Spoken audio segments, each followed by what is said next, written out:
Hello there guys, today we're going to review Rambo First Blood Part 2. Before we get to that, I'm going to put a little message. I'm just going to say that the use of guns, I am purely against. I am against the use of violence with guns. I am against the use of guns. Any references to guns or violence is purely satirical. Nothing more, nothing less. I do not intend to condone violence. With that done, let's transition to the review. Now let's talk about Rambo First Blood Part 2.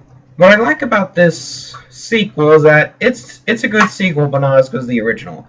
It manages to be good because, well, the action is still good, which is the most important part of an action movie. I mean, you can't have an action movie where people are just sitting around talking. Now, that would stink.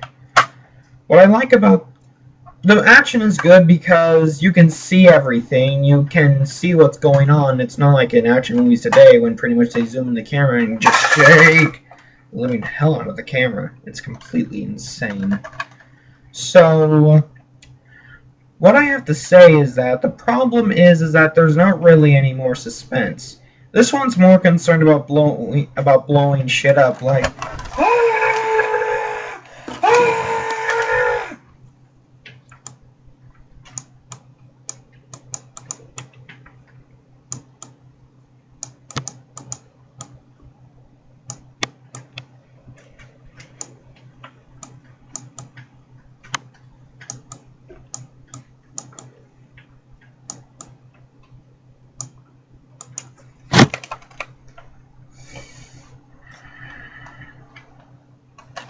oh, sorry guys. I fell asleep there. After all, an action movie does get really boring when you have, well, nothing but gun shooting for an hour and a half. And that's good, but it is more concerned about shooting than actual suspense. The characters are pretty much the same. They're nothing really new. They're the same as they were in the last movie. Rambo is still a likable character. But there are some new characters that kind of stink. Well, the villain himself, Murdoch, is a good villain, but the thing is that he's pretty much just a greedy kind of villain, as in he just wants money as opposed to, well, he's just doing evil stuff for money. And if you watch the movie, you know what I mean. But the other characters are still good. John Rambo, again played by Sylvester Stallone, is still as good as ever. He is still serving his time in prison, and yeah, this movie's plot is pretty much like a basic action movie plot. But the new character that really stinks is Rambo's love interest. And it stinks. This movie tries to shove a romance down our throats like it's really just annoying. I mean, literally, at one point in the movie, Rambo just says, "Let us be together." At least that's what the woman says, and she literally died like a second later. It's like, wait a minute, what the frick?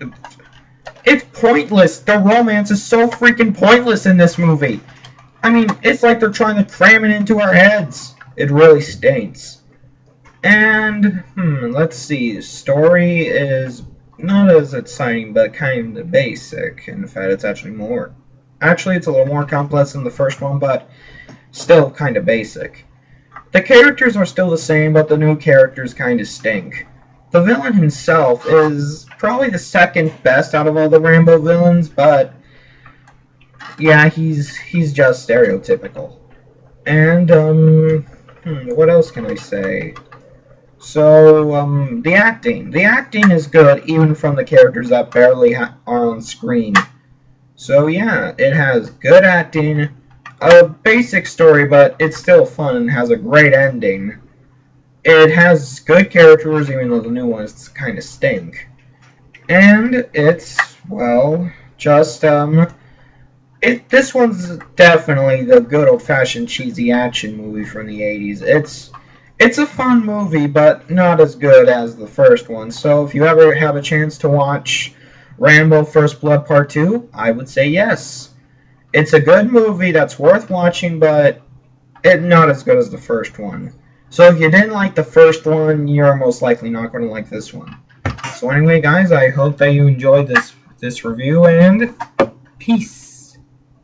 And just make sure that you do your best not to promote violence with guns, because they're just evil creations that shouldn't have been made. So bye, and peace to the world.